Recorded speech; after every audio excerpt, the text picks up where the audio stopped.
Hello everyone, welcome back to our channel. तो मेरा नाम अरविंद गुलेरिया है और हम कंटिन्यू कर रहे हैं अपनी मेंस आंसर राइटिंग की सीरीज को, जिसमें हमने ऑलरेडी बहुत सारे सब्जेक्ट्स कवर कर लिए हैं: polity, IR, ethics, history. Now the point is about this series is to make sure कि जितने भी एस्पिरेंट्स 2026 का मेंस अटेम्प्ट लिखने जा रहे हैं, उन सभी के लिए थीम बाय थीम प्रिपरेशन यहाँ पर किया जा सके। पर ध्यान रहे, ये सिर्फ और सिर्फ उन्हीं लोगों के लिए रेलेवेंट नहीं है जो कि 26 में मेंस लिख रहे हैं।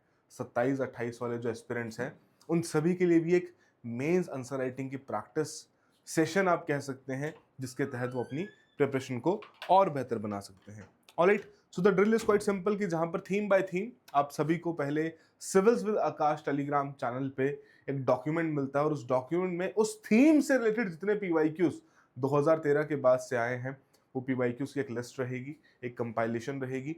साथ के साथ कौन कौन से प्रोबेबल सवाल यहां पर हो सकते हैं, वो भी कंपाइलेशन आपको वहां पर मिल जाती है। और उन्हीं प्रोबेबल क्वेश्चंस में से 3 सवाल हम यहां पर डिस्कस करते हैं, ताकि एक कॉम्प्रिहेंसिव तरीके से अंडरस्टैंडिंग डेवलप की जा सके that how to attempt these kind of questions. Right, तो ये आज के सेशन का हमारा ऑब्जेक्टिव है, जो कि पहले भी रह चुका है। The theme that we are going to discuss today is issues related to direct and indirect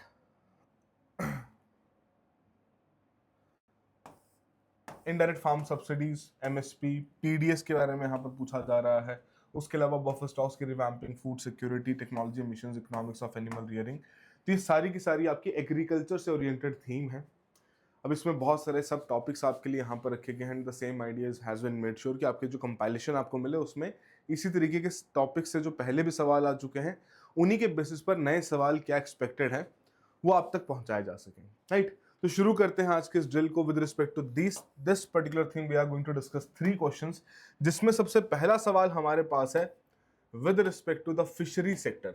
Y fishery sector? पिछले 1 से 2 सालों में अगर आप ऑब्जर्व करोगे, इंडिया अपने फिशरी सेक्टर के लिए वेरियस इनिशिएटिव्स, वेरियस स्टेप्स यहां पर ले चुका है। And the idea is quite simple कि इस ब्लू इकोनॉमी को यहां पर हमें यूटिलाइज करना है अपने फार्मर्स की इनकम बढ़ाने के लिए, उन्हें एक सस्टेनेबल लिविंग लाइवलीहुड प्रोवाइड करने के लिए। और उसी के बेसिस पर ये एग्जाम पॉइंट ऑफ व्यू से भी बहुत क्रूशियल बन जाता है। सवाल किस तरीके से है कि the growth of India fishery sector increasingly depends on technological innovation and institutional reforms. Discuss statement को and also examine the sustainability challenges associated with this transformation. तो बेसिकली 2 पार्ट का सवाल है, जिसमें पहले पार्ट में आपको स्टेटमेंट को डिस्कस करना और फिर उससे रिलेटेड जो चैलेंजेस उभर के सामने आ रहे हैं, उन्हें यहां पर हाईलाइट करना है। तो ड्रिल जो पहले भी हम करते आए हैं, उस हिसाब से इसे कंटिन्यू करेंगे। 10 मिनट का टाइम आपको यहां पर मिलेगा इन क्वेश्चंस को अटेम्प्ट करने का। Your time starts now. All the very best. Then will discuss this questions की कैसे इनका आंसर यहां पर लिखा जा सकता है। Alright, all the best. अच्छे से अटेम्प्ट कीजिए, देन विल डिस्कस।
ऑलराइट, तो आई होप सभी ने इस क्वेश्चन को अच्छे से अटेम्प्ट किया हो। नाउ लेट अस डिस्कस कि कैसे इस क्वेश्चन को यहाँ पर स्ट्रक्चराइज किया जा सकता है और एग्जैक्टली इस क्वेश्चन की डिमांड क्या है। तो डिमांड के बेसिस पर तो हम समझ रहे हैं कि भैया इंडिया के फिशरी सेक्टर के अराउंड एक क्वेश्चन यहाँ पर डिजाइन किया गया है, जिसके केस में कहा जा रहा है कि टेक्नोलॉजिकल इनोवेशंस और इंस्टीट्यूशनल रिफॉर्म्स के चलते ये सेक्टर और मेजर तरीके से ग्रो कर रहा है, राइट।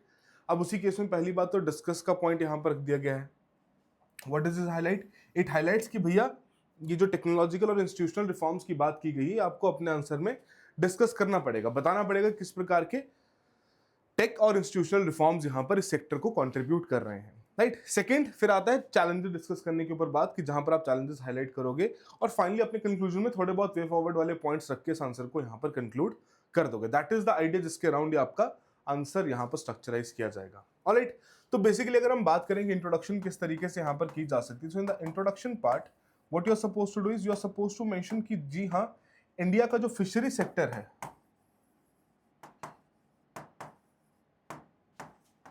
उसकी ग्लोबल रैंकिंग अगर आपको याद रहे, है ना, कि सेकंड लार्जेस्ट हम यहाँ पर फिश प्रोड्यूसर में आते हैं, सेकंड लार्जेस्ट एक्वाकल्चर प्रोड्यूसर में हम यहाँ पर आते हैं, राइट। एंड मोर ओवर जो आपकी फिश की प्रोडक्शन है ईयर ऑन ईयर बेसिस पर ये इंक्रीजिंग ट्रेंड यहाँ पर फॉलो कर रही है, उस प्रकार का ग्रोथ यहाँ पर हमें देखने को मिल रहा है, राइट। एंड मोर ओवर 2013-14 से कंपेयर किया जाए तो भी 100% तक की ग्रोथ यहाँ पर आपकी रिकॉर्ड की गई है। बट इस ग्रोथ में यहाँ अब फिर आप पॉइंट यहाँ पर रेस करोगे कि इस ग्रोथ में, इस प्रकार की प्रोडक्शन के इंक्रीज में एक मेजर कॉन्ट्रीब्यूशन जो रहा है वो टेक प्लस इंस्टीट्यूशनल रिफॉर्म्स का यहाँ पर रहा है। This is how you are suppose to bring the point कि हाँ जी, ये मेजर जो ग्रोथ का पैटर्न यहां पर ऑब्जर्व हुआ है उसमें इन दो चीजों का बहुत अहम कंट्रीब्यूशन है। अब आपने यहां पर इंट्रोड्यूस कर दिया इस पूरे कॉन्सेप्ट को, इस पूरी स्टेटमेंट को। अब उसके बाद यहां पर ऑब्जेक्टिव बनता है कि भैया पहले बताइए कि किस प्रकार के टेक्नोलॉजिकल इनोवेशन के बेसिस पर हमें एक मेजर सपोर्ट मिला है in the fishery sector.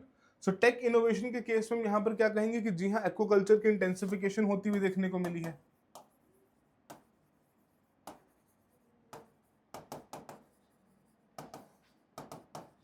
Aquaculture intensification, और इस एक्वाकल्चर इंटेंसिफिकेशन के केस में आप बायोफ्लॉक जैसी टेक्नोलॉजीज को यहां पर कोट कर सकते हो, राइट। बायोफ्लॉक के अलावा जो आपका रैस एक सिस्टम यहां पर रहता है, recirculatory aquaculture system,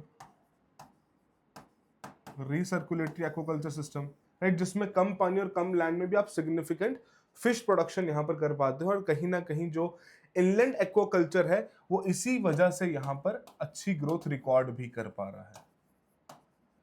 inland aquaculture में सिग्निफिकेंट मोर देन 100% की ग्रोथ भी यहां पर हमें देखने को मिल रही है, राइट।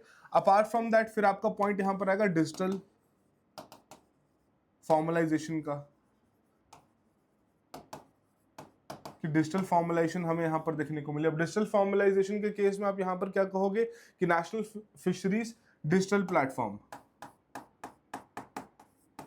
इसे यहां पर कोट कर दीजिए कि जो आपका ये पर्टिकुलर प्लेटफॉर्म यहां पर बनाया गया है इसमें more than 25 lakh fishery sector से जुड़े हुए जो लोग हैं वो अपने आप को रजिस्टर कर चुके हैं, जहां पर उनको बेनिफिट मिलता है किस प्रकार से कि जो ऑलरेडी स्कीम्स वहां पर चल रही हैं उनको इंफॉर्मेशन उनको वहां पर प्रोवाइड की जाती है। एंड मोर ओवर कहीं ना कहीं यहाँ पर आपके जो वेसल ट्रांसपॉन्डर्स हैं उनको भी इसमें इंक्लूड किया गया ताकि एक पूरा होलिस्टिक डेटाबेस यहाँ पर तैयार किया जा सके और इस सेक्टर को फर्दर और फॉर्मुलेशन की ओर यहाँ पर लाया जा सके, राइट। अब फॉर्मुलेशन यहाँ पर अब आपने बता दिया, अब आप थोड़ा सा फिनटेक के बारे में बता दीजिए कि फाइनेंशियल टेक्नोलॉजी का भी यहाँ पर यूज किया जा रहा है। और उस केस में जो एक पुराना आपका इनिशिएटिव है जिसको हम ऑलमोस्ट हर एक एग्रीकल्चर रिलेटेड आंसर्स में जोड़ने की कोशिश करते हैं, it is about the KCC, कि केसीसी का जो एक्सटेंशन यहाँ पर किया गया टुवर्ड्स द फिशरी सेक्टर, इसमें फिर आपके मोर देन 4 लाख किसान क्रेडिट कार्ड्स यहाँ पर बने हैं with respect to fishery sector, ताकि उन लोगों को उस प्रकार की जो वर्किंग कैपिटल की रिक्वायरमेंट है उसे यहाँ पर प्रोवाइड किया जा सके, right. Apart from that innovation sector के केस में आप यहां पर बताइए कि बहुत सारे जो आपके स्टार्टअप्स हैं वो भी अपने आप को इस सेक्टर में यहां पर एक्सप्लोर कर रहे हैं। Numerous startups have been included in this whole process. अब जिस केस में हम बता सकते हैं कि close to there are 30+ fishery startups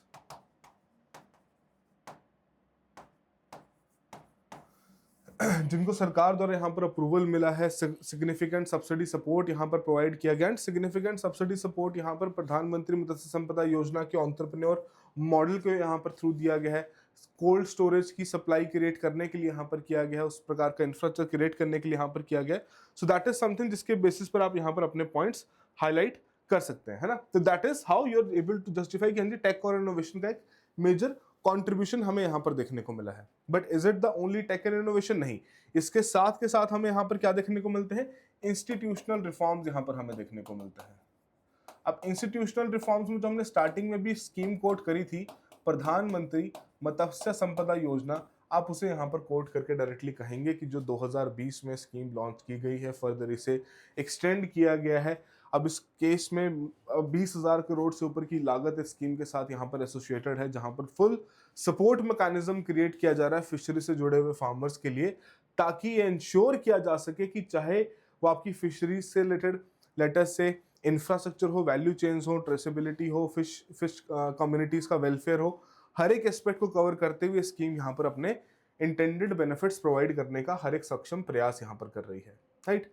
उसके अलावा एक और, अगर आपको याद हो, प्रधानमंत्री मत्स्य संपदा सह योजना जो यहाँ पर रखी गई थी, राइट। अब उसको इसमें भी आप उसे भी यहाँ पर कोट कर लेंगे।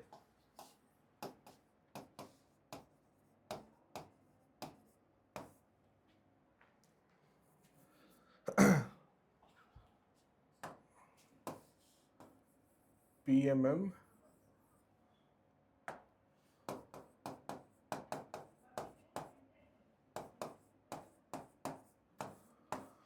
अब इस स्कीम के तहत हमने यहाँ पर क्या देखा है कि सरकार द्वारा कोशिश की जा रही है फॉर्मलाइजेशन के ऊपर, कि लोगों को जो फिशरी सेक्टर से बहुत समय से अपनी एक एसोसिएशन रख रहे हैं, अपना लाइवलीहुड वहां से गेन कर रहे हैं, उनको फॉर्मलाइज किया जा सके, उनको फर्दर इंश्योरेंस कवरेज प्रोवाइड की जा सके, क्वालिटी एश्योरेंस यहाँ पर की जा सके अक्रॉस द वैल्यू चेन। तो वो एक सिग्निफिकेंट बेनिफिट यहाँ पर हमें मिला है। अपार्ट फ्रॉम दैट, इंक्लूसिवनेस के ऊपर यहाँ पर फोकस किया गया है। जो आपकी विमेन फार्मर्स हैं, उन्हें यहाँ पर प्रधानमंत्री मत्स्य संपदा योजना के तहत उनके क्लस्टर्स वहां पर फॉर्मुलेट किए जा रहे हैं, राइट। बेनिफिट्स यहाँ पर उन्हें दिए जा रहे हैं, ताकि अगेन इस सेक्टर में जो महिलाओं का हमेशा से एक इंपॉर्टेंट कंट्रीब्यूशन रहा है उसे भी यहाँ पर रिकॉग्नाइज कर सकें। इतने पॉइंट्स आपने यहाँ पर हाईलाइट कर दिए। एक बेसिक जो ऑब्जेक्टिव था the very first part of the question का, कि जहां पर आपको स्कीम को जहां पर स्टेटमेंट को बेसिकली आपको यहाँ पर हाईलाइट करना था, इसे डिस्कस करना था, आपने वो ऑब्जेक्टिव यहाँ पूरा कर दिया है। Now comes to the second part of the question, कि जहां पर अब आप चैलेंजेस डिस्कस करोगे। नाउ थिंक अबाउट इट कि चैलेंजेस एक ऐसा पार्ट है इस पर्टिकुलर थीम का जो कि मल्टीपल टाइम्स न्यूज में रहा है, ग्लोबल प्लेटफॉर्म्स पे डिस्कशन हुआ है। अगर आपको पता हो, WTO की मिनिस्ट्रियल कॉन्फ्रेंस जो होती है हर 2 साल में, उसमें भी 12th मिनिस्ट्रियल कॉन्फ्रेंस में पॉइंट यहाँ पर हाईलाइट किया गया था कि किसी भी प्रकार की illegal, unregulated, unreported fishing activities को किसी भी प्रकार का गवर्नमेंट सपोर्ट नहीं मिलना चाहिए। और वो चीज 12th मिनिस्ट्रियल कॉन्फ्रेंस में भी वहां पर हाईलाइट की गई, राइट। और वही कंसर्न अभी भी यहाँ पर प्रेजेंट है। वो कंसर्न क्या है? ओवरफिशिंग का।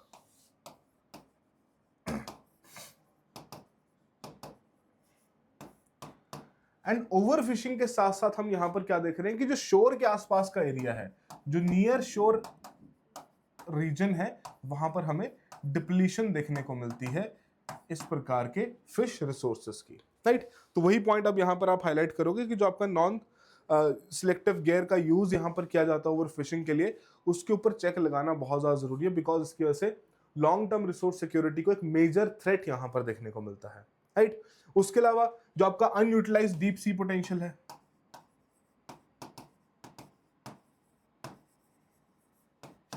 अब इस केस में नीति आयोग द्वारा भी अपनी एक डिटेल्स रिपोर्ट वहां पर निकाली गई थी, जहां पर बोलेगा कि भैया इंडिया के पास एक ह्यूज पोटेंशियल अपने एक्सक्लूसिव इकोनॉमिक जोन को यहां पर यूज करने का, जिसे वो अभी तक नहीं कर पा रहा, और that is the true treasure of the blue economy जो कि इंडिया के पास अवेलेबल है, जिसको वो अगर इफेक्टिवली यूटिलाइज करे तो बेटर रिजल्ट्स अपने लिए यहाँ पर प्रोड्यूस कर सकता है। बट अभी तक ये अंडर यूटिलाइज हमें देखने को मिल रहा है। अपार्ट फ्रॉम दैट, जो मेजर कंसर्न यहाँ पर इकोसिस्टम और क्लाइमेट चेंज को लेकर है,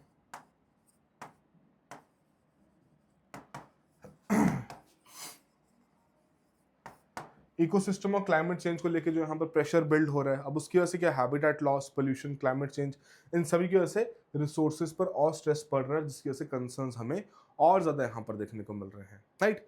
apart from that, a major point is about the regulatory response.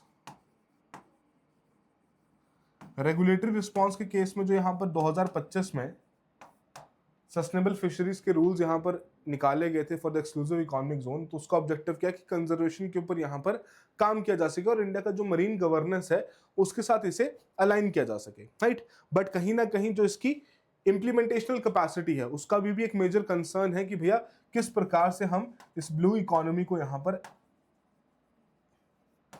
इसके बेनिफिट्स को यहाँ पर रीप कर सकते हैं। बिकॉज रेगुलेटरी रिस्पॉन्स तो चलो रेडी हो चुका है, बट उसकी इंप्लीमेंटेशन कैसे होती है उसके ऊपर यहाँ पर डिपेंड करेगा।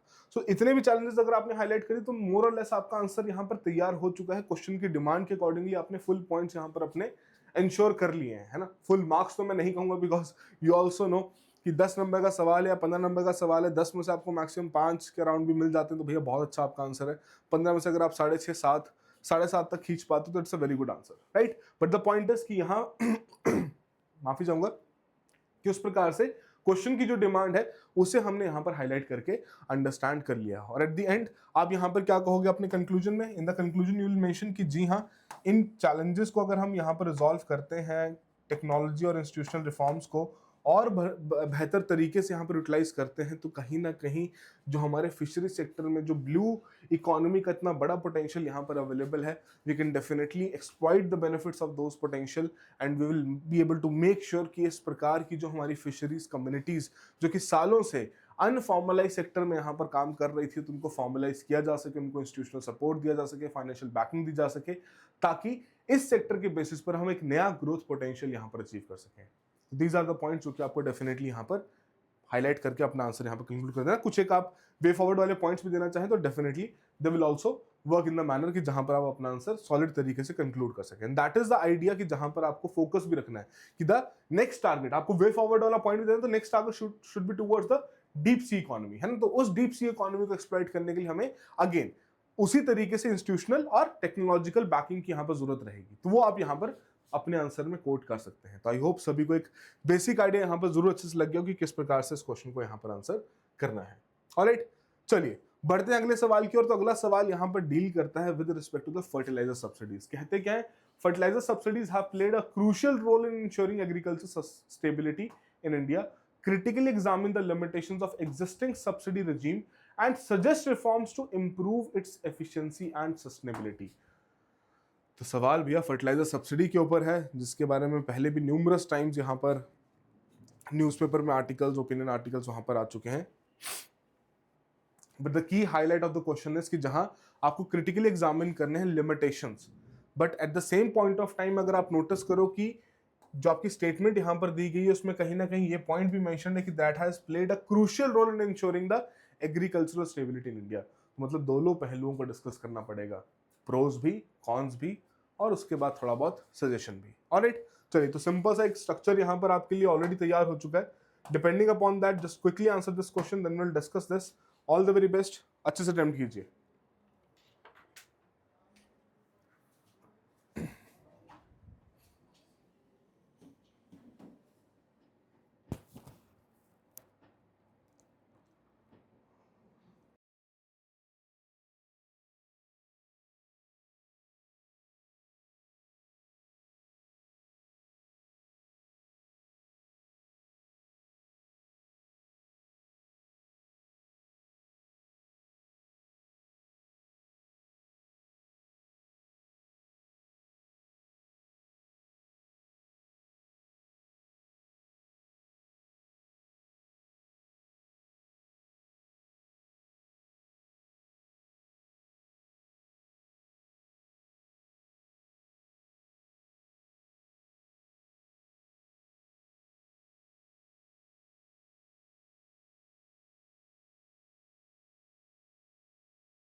सो the question is about the fertiliser subsidy, right. अब स्टेटमेंट के तौर पर देखा जाए तो पहली स्टेटमेंट में क्रूशियल रोल हाईलाइट कर दिया, फिर आपसे क्रिटिकली एग्जामिन करने के लिए कहा गया है, the limitations of existing subsidy regime, और कुछ रिफॉर्म सजेस्ट करने के लिए दिया गया। तो बेसिकली जो आपने फर्टिलाइजर सब्सिडी से रिलेटेड जो नोट्स बनाए होंगे, उन नोट्स का कंप्लीट समराइजेशन यहाँ पर होता हुआ देखने को मिल रहा है, राइट। अब किस तरीके से ऐसे क्वेश्चन को अप्रोच किया जाएगा, कैसे उसका आंसर लिखा जाएगा, it is quite easy, because question की ही स्ट्रक्चर में क्वेश्चन की ही डिमांड काफी इजीली समझ में आ जाएगी। अब देखिए इंट्रोडक्शन में सिंपली बात क्या है कि जहां पर आप फर्टिलाइजर सब्सिडी के बारे में यहां पर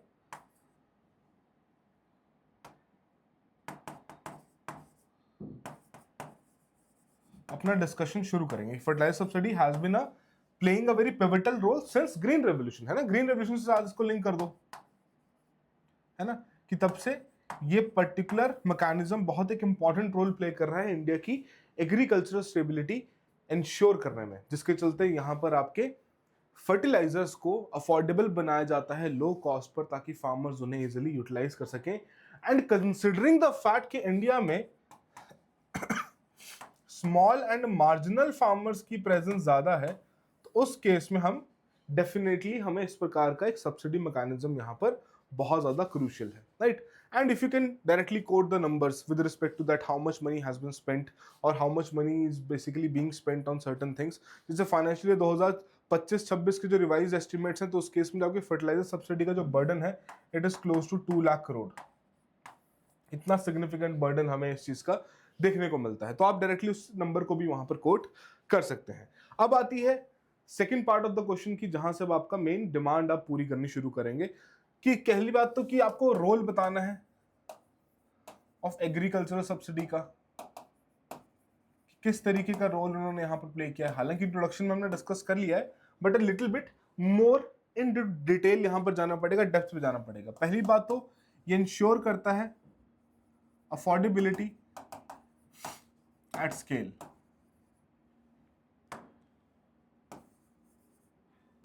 व्हाट डज इट मीन, कि हमारे देश में जब एग्रीकल्चरल सिस्टम में स्मॉल और मार्जिनल फार्मर्स की प्रेजेंस ज्यादा है, तो उनके लिए एग्रीकल्चर से जुड़ी हुई इन्वेस्टमेंट्स करना, एग्रीकल्चर से जुड़े हुए एक्सपेंसेस करना बहुत मुश्किल रहता है। तो उसी केस में जैसे कि यूरिया यहां पर प्रोवाइड किया जाता है for at the rate of letter से 240 rupees per bag for a bag of late से 45 kgs, राइट। तो उसकी वजह से अगेन अफोर्डेबिलिटी यहां पर टारगेट की जाती है, जहां पर आपके नाइट्रोजन फर्टिलाइजर की कॉस्ट इतनी सिग्निफिकेंटली लो की गई है, खासकर स्मॉल और मार्जिनल फार्मर्स के लिए, ताकि एग्रीकल्चर प्रोडक्शन वहां पर मेंटेन रहे। तो स्टेबिलिटी के बारे में बात करें तो question is asking about the agricultural stability in India. तो आपको भी ऐसे पॉइंट्स यहां पर हाईलाइट करने जो कि at the end of the point आप एग्रीकल्चर स्टेबिलिटी के ऊपर यहां पर फोकस करने की कोशिश करो। सेकेंड पॉइंट यहां पर आपका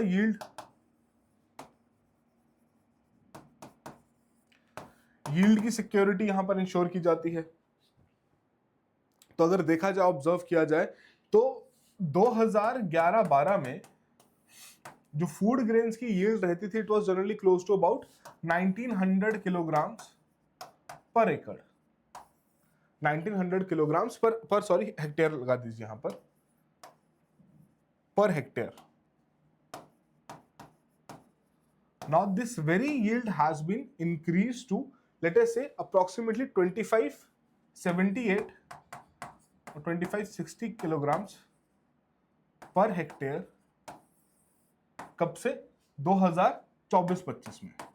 तो डेफिनेटली यील्ड की सिक्योरिटी हुई कि ईयर ऑन ईयर बेसिस पर हमें यील्ड बढ़ती हुई देखने को मिली है, जिस केस में आप हाईलाइट कर देंगे कि भैया जी हाँ, हमारे पास जो नाइट्रेंट बेस्ड सब्सिडी स्कीम है प्लस यूरिया की जो स्कीम है, उन दोनों ने ही बहुत ही फंडामेंटल रोल यहां पर प्ले किया है, राइट।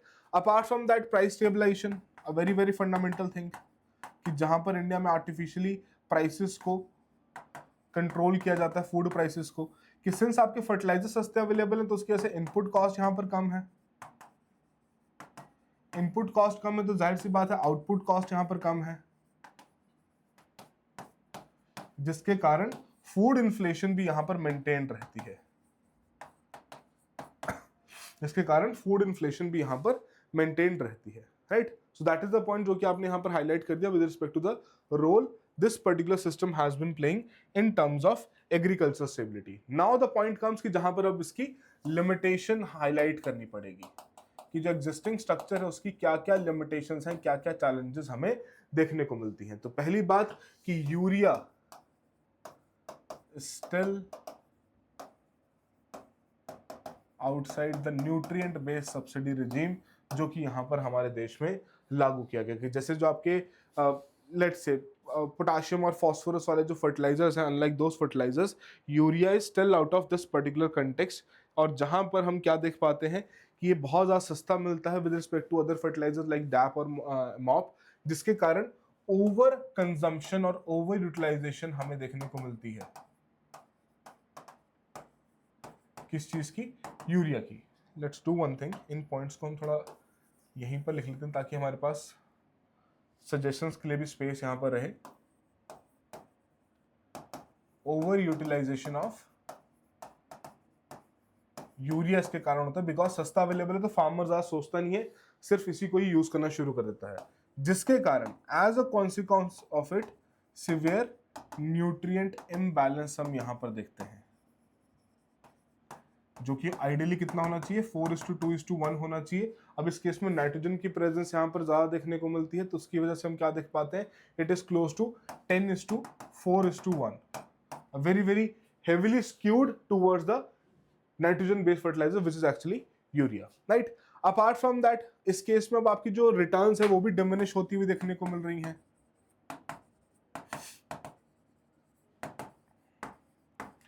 फार्मर्स यूरिया क्यों यूज करते हैं, फर्टिलाइजर क्यों यूज करते हैं? ताकि प्रोडक्शन वहां पर बढ़े, है ना. उनकी जो फर्टिलाइजर टू ग्रेन रिस्पॉन्स की जो रेशियो वो यहाँ पर इंप्रूव हो, right. That is the whole idea. तो पहले जब 1970s में इसका शुरुआत की गई थी, इट वाज क्लोज टू 1:10, है ना.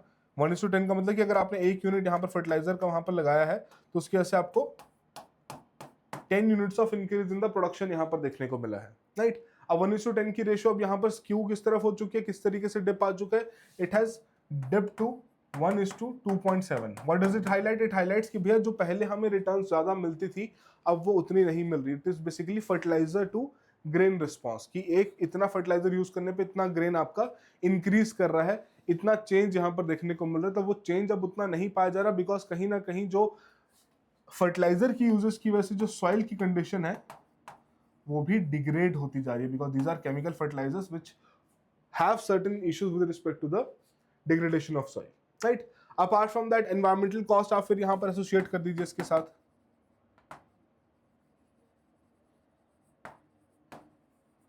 है ना. तो जो कि हम फर्टिलाइजर, केमिकल फर्टिलाइजर के साथ हम पढ़ते हैं.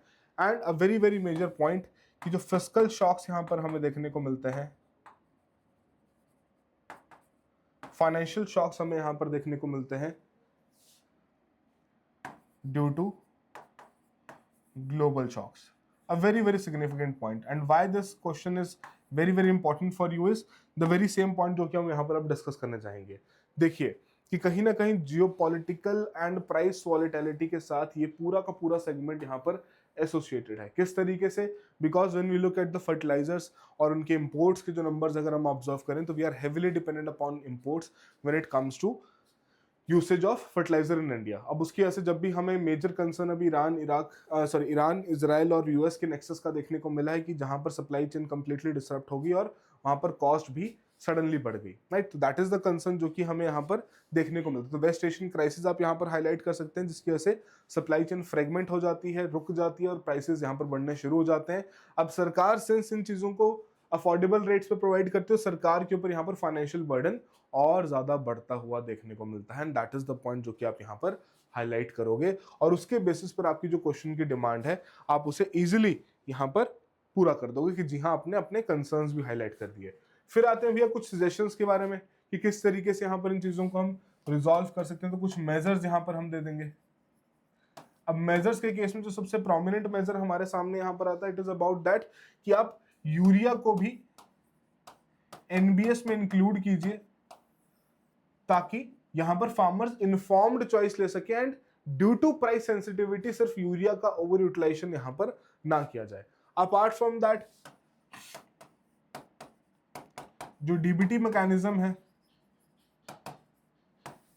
उसको यहाँ पर अडॉप्ट किया जा सकता है ना।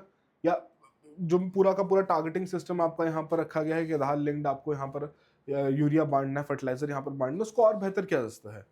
Apart from that there is a need to promote soil health card scheme, ताकि फार्मर्स इन फर्टिलाइजर्स को सिर्फ और सिर्फ प्राइस पॉइंट के हिसाब से ना यूटिलाइज करते हुए जो सॉइल की न्यूट्रिएंट रिक्वायरमेंट्स हैं उनके हिसाब से इसे यूटिलाइज करें।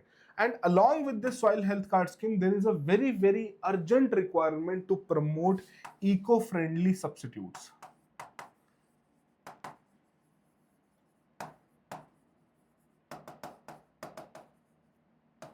इको फ्रेंडली सब्स्टिट्यूट्स, जहां पर हम बायो फर्टिलाइजर्स की बात करते हैं कि उनका भी इंक्लूजन यहां पर किया जाना चाहिए, ताकि उस प्रकार से अगेन वही सब्सिडी मैकेनिज्म के चलते हम एटलीस्ट एनवायरमेंटल कॉस्ट को तो यहां पर अच्छे से एडजस्ट कर सकें। And last but not the least, आप कहीं ना कहीं फोकस कीजिए कि भैया डोमेस्टिक सेल्फ रिलायंस के ऊपर यहां पर आपका फोकस आना चाहिए। पुश डोमेस्टिक सेल्फ रिलायंस और डोमेस्टिक सेल्फ प्रोडक्शन, ताकि ये जो हमारी सेंसिटिविटी है टू सर्टेन जियोपॉलिटिकल कंसर्न्स उसको यहाँ पर रिजॉल्व किया जा सके। अब इस केस में नैनो यूरिया जो इफको ने यहाँ पर डिजाइन किया है, जो तैयार किया है, उस नैनो यूरिया के अडॉप्शन के ऊपर फोकस किया जाए, है ना। वो इतना ज्यादा भी यूज हो ही नहीं रहा, उसके ऊपर फोकस किया जाए, ताकि अगेन कंजम्पशन यहाँ पर कम से कम भी की जाएगी एंड मोर ओवर सरकार के ऊपर जो इतना बड़ा बर्डन है उसे भी यहाँ पर रिजॉल्व किया जा सकता है, right. This is how you are supposed to give the measures and at the conclusion आप सिंपली पॉइंट यहाँ पर यही कहेंगे कि fertilizer subsidies have been playing a very fundamental and indispensable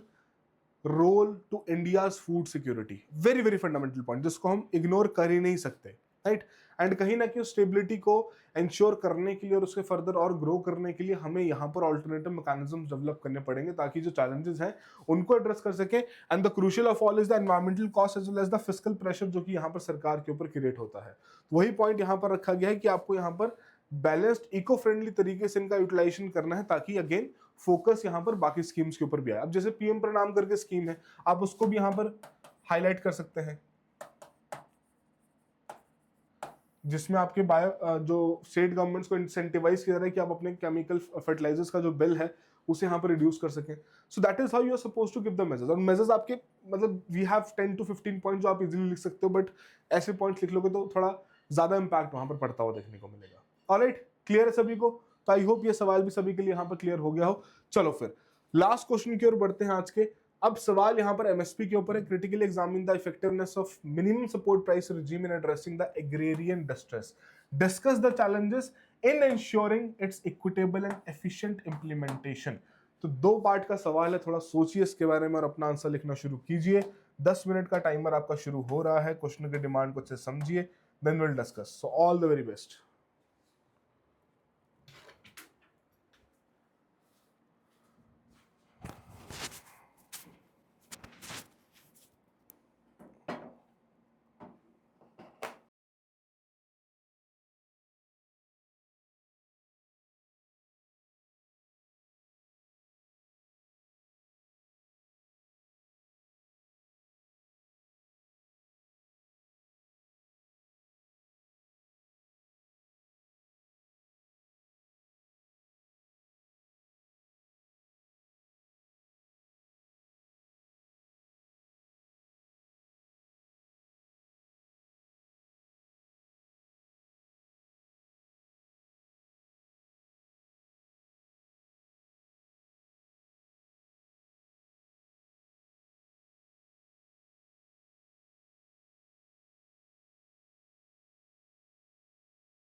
तो यहाँ पर सवाल आपसे पूछ रहा है एमएसपी के बारे में, जो कि ऑलरेडी बहुत बार डिबेट में रहने वाला टॉपिक है। एंड कभी भी जो हम एग्रीकल्चर को पढ़ते हैं और बिना एमएसपी के अगर डिस्कशन हो जाए तो बड़ा मुश्किल है, राइट। तो सिंपल सी बात है, इस सवाल में जो सामने दिख रही है कि critically examine the effectiveness of MSP in addressing agrarian distress, discuss challenges जो कि इंश्योर करते हैं इसकी इक्विटेबल और एफिशिएंट इंप्लीमेंटेशन, राइट। अब सिंपल सा पॉइंट यहाँ पर क्या है कि इसकी इम्प्लीमेंटेशन के ऊपर सवाल और उसकी इफेक्टिवनेस के ऊपर सवाल भी यहाँ पर उठाया गया है, but the same point of time उसकी जो क्रूशियल बेनिफिट है उसको भी हाईलाइट किया कि एग्रेरियन डिस्ट्रेस को हैंडल करने में बहुत ज़्यादा सक्षम रोल प्ले करता है। अब उसी तरीके से हम क्या करेंगे, यहाँ पर अपना इंट्रोडक्शन भी डिजाइन करेंगे, जहां पर आप बेसिकली एमएसपी के बारे में थोड़ा सा बता दीजिए, है ना, कि 23 क्रॉप्स के लिए आपको ये सरकार इंट्रोड्यूस करती है, रेमुनरेटिव प्राइस यहाँ पर प्रोवाइड करती है, मिनिमम प्राइस यहाँ पर प्रोवाइड करती है, right. And the objective is to make sure कि आपके जो फार्मर्स हैं उनको उनकी उपज का एक वैल्यू यहाँ पर मिल सके, but it is not legally binding कि आपको जब भी फार्मर अपना सामान बेचना चाहेगा तो उसको इसी दाम पे उसको यही दाम यहाँ पर मिलेगा। It is only applicable when the government is basically procuring food grains for their public distribution system, right. अब ये पहला पॉइंट आपने यहाँ पर बता दिया, अपने इंट्रोडक्शन यहाँ पर अच्छे तरीके से समझा दिया। अब आती है अगली डिमांड के ऊपर कि जहां पर आप बताओगे कि भाई किस तरीके से एग्रेरियन डिस्ट्रेस को कंट्रोल करने में, उसे नेविगेट करने में या उसको एड्रेस करने में एमएसपी ने एक अहम रोल यहाँ पर निभाया है, राइट। तो एमएसपी का एग्रेरियन डिस्ट्रेस के साथ जो कनेक्शन है आप उसे यहां पर अब हाईलाइट करेंगे,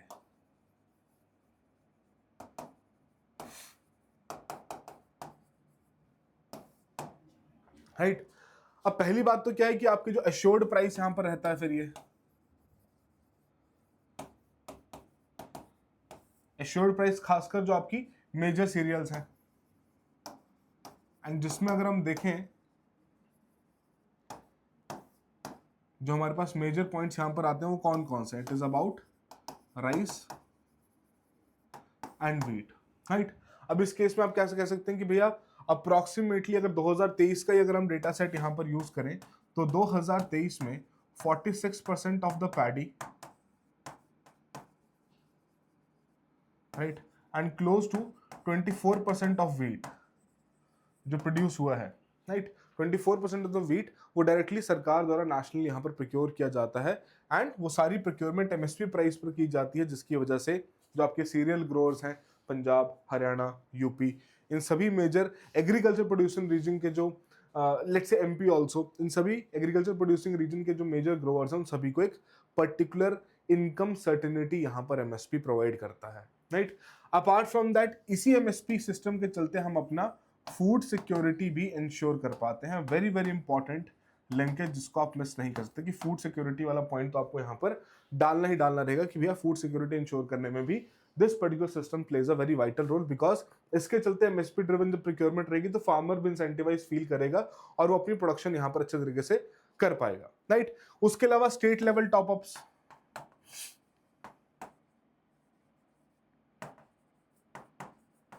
जो स्टेट लेवल फिर अपने एंड पर यहाँ पर काम करना शुरू, जैसे एमपी का आपने सुना भावांतर भुगतान योजना, हरियाणा का भावांतर भरपाई योजना, वो इसी एमएसपी के साथ उसे डिजाइन किया गया ताकि बाकी क्रॉप्स की प्रोडक्शन को भी यहाँ पर इंक्रीज किया जा सके, एंड जिस केस में प्राइस डेफिशिएंसी पेमेंट सिस्टम के चलते उन फार्मर्स को भी एडिशनल सपोर्ट यहाँ पर प्रोवाइड किया जाता है, राइट। तो ये बियॉन्ड पैडी और व्हीट के जो बाकी स्टेट गवर्नमेंट्स यहाँ पर काम करें, जिसमें पर्टिकुलरली हरियाणा और एमपी की आप दोनों ही स्कीम्स यहाँ पर कोट कर सकते हैं, दैट इज समथिंग जो आप अपना पॉइंट यहाँ पर हाईलाइट करने के लिए बताएंगे कि जी हाँ इस तरीके से एग्रेरियन डिस्ट्रेस को हम यहाँ पर मैनेज कर पाए हैं, राइट।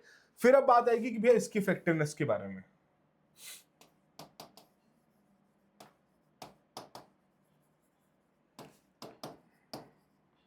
इफेक्टिवनेस के इश्यूज अब यहां पर हाईलाइट करेंगे। तो पहली बात क्या है कि आपका इस एमएसपी सिस्टम की वजह से हमने यहां पर क्या देखा है कि आपकी क्रॉप कॉन्सेंट्रेशन बढ़ती जा रही है। जहां डाइवर्सिफिकेशन के ऊपर हमें फोकस करना चाहिए तो क्रॉप कॉन्सेंट्रेशन यहां पर बढ़ता जा रहा है। किस तरीके से बढ़ रहा है क्रॉप कॉन्सेंट्रेशन की भैया? 60% of India's field crop production excluding sugar cane, it is coming from where? It is coming from wheat and rice. Heavily dependent farmers भैया इसी प्रकार की प्रोडक्शन यहां पर करते जा रहे हैं, एंड मोर ओवर अगर देखा जाए तो उसमें से बहुत ही लिमिटेड प्रोक्योरमेंट यहां पर की जाती है ना। एंड मोर ओवर एमएसपी में भी जो क्रॉप कॉन्सेंट्रेशन है पैडी और राइस की है, सॉरी पैडी और व्हीट का देखने को मिलता है, उसी की प्रोक्योरमेंट होती है। बाकी क्रॉप्स के केस में तो बहुत ही कम, जैसे ग्राउंडनट का भी नाम एमएसपी की लिस्ट में लिखा होता है, बट हार्डली जो प्रोक्योरमेंट है 3 या 4% के अराउंड यहाँ पर करती है सरकार, which is again a very disincentivizing structure कि भैया आपने स्ट्रक्चर तो 23 क्रॉप्स के लिए बनाया, बाकियों के लिए भी तो प्रोक्योरमेंट यहाँ पर की जाए या फिर उनको अनाउंस ही ना किया जाए, उसके लिए कोई और सिस्टम वहां पर डेवलप किया जाए। तो हेवीली क्रॉप कॉन्सेंट्रेशन एमएसपी की वजह से यहाँ पर बढ़ती जा रही है, right. Apart from that what do we notice, किसी एमएसपी में फिर हमें रीजनल कॉन्सेंट्रेशन भी देखने को मिलती है, जो हमने अपने उस पॉइंट में भी यहां पर हाईलाइट किया था फूड सिक्योरिटी के केस में, है ना। रीजनल कॉन्सेंट्रेशन यहां पर हम क्या देखते हैं कि मोस्टली जो आपका एमएसपी का प्रोक्योरमेंट है पंजाब, हरियाणा, यूपी, एमपी, कुछ रीजन्स ऑफ छत्तीसगढ़, कुछ आपके तेलंगाना के, दैट्स इट। बाकी रीजन्स में किसी प्रकार की प्रोक्योरमेंट हमें देखने को मिलती है। फार्मर बहुत लिमिटेड है जिनको एमएसपी का बेनिफिट यहां पर मिल रहा है, बहुत ही लिमिटेड एरियाज में जहां पर एमएसपी का बेनिफिट उन्हें मिल पा रहा है, राइट। अपार्ट फ्रॉम दैट जो एक बहुत बड़ी डिबेट यहां पर चलती है विद रिस्पेक्ट टू प्राइस कि भैया C2 कॉस्ट यहां पर होनी चाहिए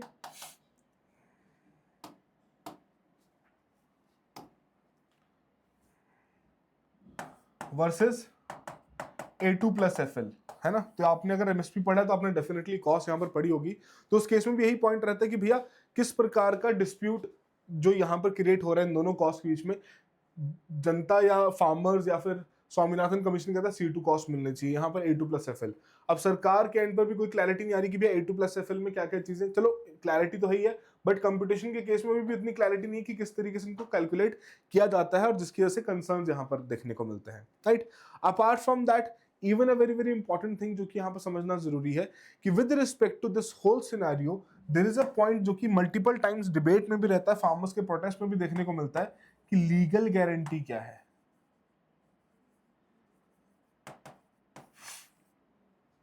ना। कि फार्मर्स यहां पर एमएसपी का नाम सुन के प्रोडक्शन तो कर लेते हैं, फिर प्रोक्योरमेंट नहीं होती तो भी उनके लिए कंसर्निंग फैक्टर है।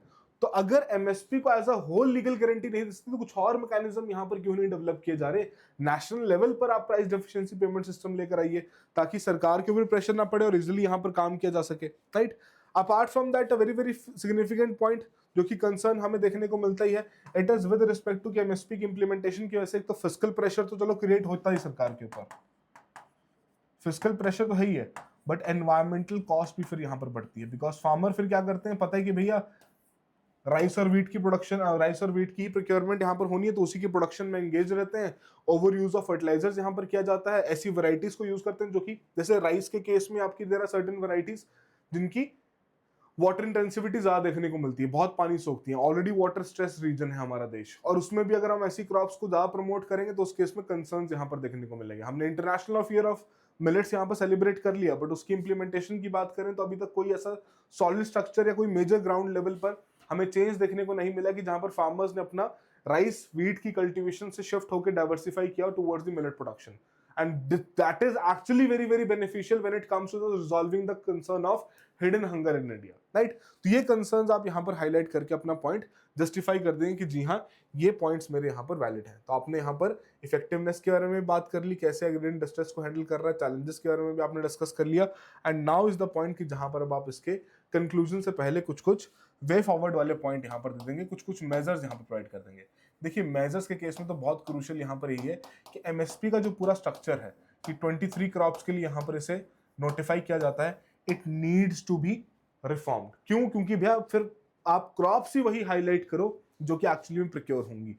डाइवर्सिफिकेशन करवानी है अगर जनता से, फार्मर से, तो उस केस में बाकी क्रॉप्स का प्रोक्योरमेंट भी यहां पर करना पड़ेगा। अगर नहीं कर पाते तो भैया उनको नोटिफाई मत करो, बिकॉज एक एम्बिग्यूटी, कंफ्यूजन यहां पर फिर बरकरार रहता है कि whether government will procure it और not. And even if the government is not able to do so, then we can include certain initiatives like PM Asha when it comes to the implementation of MSP with respect to other crops then rice and wheat, है ना।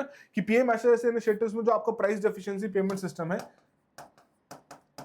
वैसे initiatives को फिर यहां पर लाया जाए ताकि क्रॉप डाइवर्सिफिकेशन हम अच्छे से यहां पर कर सकें, right. Apart from that when it comes to their calculation, तो कैलकुलेशन को लेके जो कंसर्न्स यहां पर क्रिएट हो रहे हैं, C2 versus A2 plus FL, उस डिस्प्यूट को एज सुन एज पॉसिबल यहां पर रिजॉल्व किया जाए और एक बेहतर कैलकुलेशन के साथ यहां पर फार्मर्स के कंसर्न्स को भी एड्रेस किया जाए ताकि ओवरऑल एक वायबिलिटी भी यहां पर मेंटेन रहे।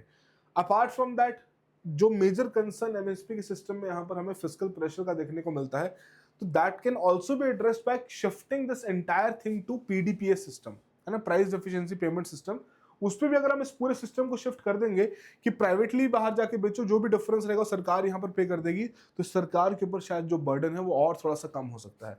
अपार्ट फ्रॉम दैट, एमएसपी के चक्कर में जो आपकी बफर स्टॉक्स ओवर ज्यादा प्रोक्योर कर लिए जाते हैं, जरूरत से ज्यादा वहां पर प्रोक्योरमेंट हो जाती है, उसे भी एड्रेस करना पड़ेगा। फेयर प्रोक्योरमेंट यहाँ पर होनी चाहिए, depending upon the region procurement यहाँ पर होनी चाहिए, ताकि जो रीजनल डिवाइड यहाँ पर बन रहा है उसे भी एड्रेस किया जा सके। तो ये पॉइंट आप अपने मेजर्स में डाल के अपना आंसर इजिली यहाँ पर कंक्लूड कर सकते हो। और डेफिनेटली कंक्लूजन में आपको पॉइंट यहाँ पर रखना ही पड़ेगा कि भाई साहब देखिए, MSP system has been that kind of a system जिसने इंडिया के ग्रीन डिस्ट्रेस को हैंडल करने में बहुत अहम रोल निभाया है, बहुत मेजर कंसर्न्स जो देखने को मिले उनको रिजॉल्व करने में बहुत अहम रोल निभाया, ताकि ओवरऑल क्लैरिटी यहाँ पर डेवलप की जा सके with respect to the agriculture production in the future sense also. Because MSP एक एश्योरेंस देता है फार्मर को कि जी हाँ, आप अगर आप प्रोड्यूस करोगे सरकार आपसे खरीद सकती है।